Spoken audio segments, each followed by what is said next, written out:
Shame on you, Keir Starmer. Shame on him!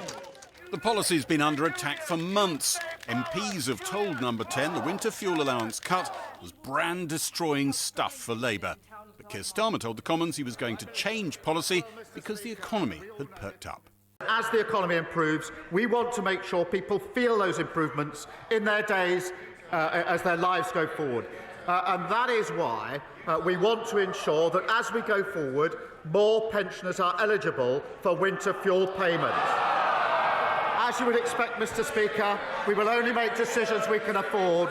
That is why we will look at that as part of a fiscal event. That suggested an announcement in the autumn budget. Kemi Badenoch said it was an interesting listen, but it wasn't clear she had listened. Speaker, it's extraordinary listening to that last answer from the Prime Minister.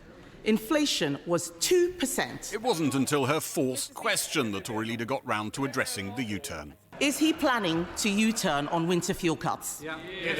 Prime Minister. Mr. Speaker, I made clear in my earlier answer that as the economy improves, we want to take measures that will impact on people's lives. There are several options the government could go for, including raising the pensioner credit threshold, but even a 10% rise would cost more than the original policy saved. Creating a new winter fuel payment threshold just above the pensioner credit threshold, but that could be too complicated to administer. Extending eligibility to those on housing benefits and disability benefits. That would extend support to 1.3 million more pensioner families at a cost of £300 million.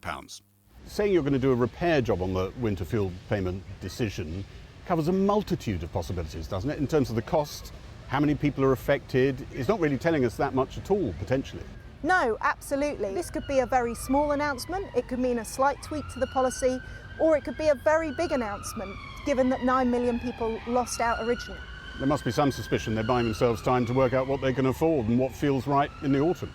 That's a really long time to wait to learn more about whether this is a big announcement or a small one.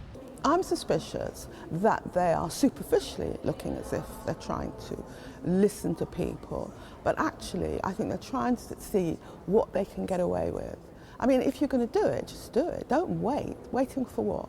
The government said they were waiting to see how to pay for the part restoration of the winter fuel cut. Today's announcement came just as the Daily Telegraph revealed that the Deputy Prime Minister, Angela Rayner, had written to the Chancellor proposing tax rises instead of spending cuts 2 months ago. The Deputy Prime Minister is on manoeuvres. He's lost control of the economy. He's lost control of his cabinet. She's sitting there staring at me. She knew exactly what she was doing when she briefed that into the papers. Tax the rich and make them pay. Winter fuel cut, no way! Some in government said they hoped today's decision on winter fuel would take the sting out of parliamentary rebellions against other welfare cuts. Internal critics say it could encourage them. This idea he's doing it because the economy's in better shape is absolute rubbish. They're doing it because they came under so much pressure they had to cave. So don't fool us about, oh, we're doing it because, you know, the economy's looking better. No, they had to cave. Treasury sources say the government had to cut winter fuel last year to convince buyers of government debt that Labour in office would take tough decisions. They now argue they have scope to adjust that, but no one is saying how big the adjustment might be.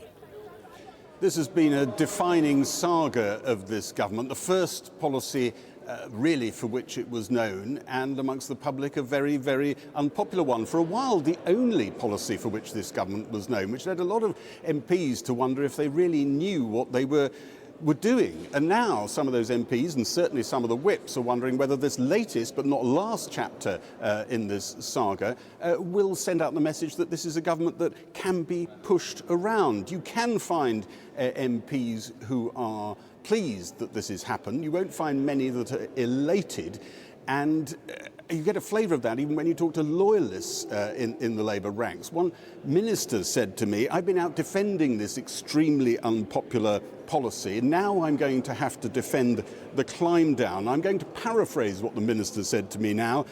I feel I've been forced to eat a sandwich with fecal matter in it twice. Gary Gibbon. I'm joined now by the Labour MP Richard Burgon, who's also Secretary of the Socialist Campaign Group of MPs and under Jeremy Corbyn was Shadow Business Secretary. He opposes welfare cuts and wants a wealth tax instead. Richard Burgon, I mean, you don't know whether this is a small U-turn or a big one, do you? But why has it come? Well, I've just been in a meeting of Labour MPs and we were talking about a potential U-turn on the winter fuel payment cut. And one of the MPs, one of my colleagues, said it sounds like it might be more of a J-turn than a U-turn. And Age UK have said that they can't really comment because until the full announcement is made, they can't really test it. But the real reason this is being done is because it's been politically toxic on the doorstep. In the Runcorn by-election, at door after door, the winter fuel payment cut was being raised. So I would say that to put an end to this sorry episode, the Prime Minister should scrap this policy, show we've got it wrong, and restore the winter fuel payment in full, which was one of the greatest achievements of the last Labour government. Right, but I mean, does this go beyond your group of left-wing MPs? I mean, is it the usual suspects, or is this more of a mainstream Labour demand now? People have been very unhappy about this policy from the start. It was announced months before it was implemented, so it became a defining first impression of the last Labour government. But what I would say to the government's leadership on this is, if you'd have listened to backbenchers, and I and others voted against the winter fuel payment cuts, you won't be in a position where you're having to make some sort of U-turn. Backbenchers are in closer contact with their constituents on a week-to-week basis than many in the top government positions because of their responsibilities in government. So I think the Prime Minister should learn the lesson from this, listen to backbenchers on the upcoming disability benefits cuts that they proposed. If you listen to the backbenchers on that and drop the cuts to disability benefit, you won't be in this position on disability benefit cuts in a year's time, where you're having to, should we say, reform the reform to welfare. And we just heard Gary's description of what some Labour MPs think they're now going to be asked to eat. Have you heard that as well? I haven't heard that. It was a really colourful phrase, but I think the reality is that people weren't happy about that cut. Yeah. They weren't happy about that policy. Okay. And people don't want to have to go out and defend what they personally don't agree with. But the way around that for the government is to listen to backbenchers. We can help the government. And you want a wealth tax, don't you? But where would it kick in? You know, how wealthy would you have to be? For example, you know, I've been proposing a wealth tax of 2% on assets over £10 million. That would raise £24 billion a year. I see some other interesting ideas have been kicking around in that leaked memorandum, such as, you know, the idea about corporation taxes and banks. But I think the Labour message should be that it's wrong to balance the books on the backs of poor pensioners. It's wrong to balance the books on the backs of disabled people. Yeah. It's better to tax wealth. It's popular in the country. It's popular in the Parliamentary Labour Party. So I think it's time for a rethink. So would you like to see Angela Rayner perhaps take over from Rachel Reeves? No, I think we need a change in direction when it comes to these welfare cuts. Let's grasp the nettle. Do you think we need a new Chancellor?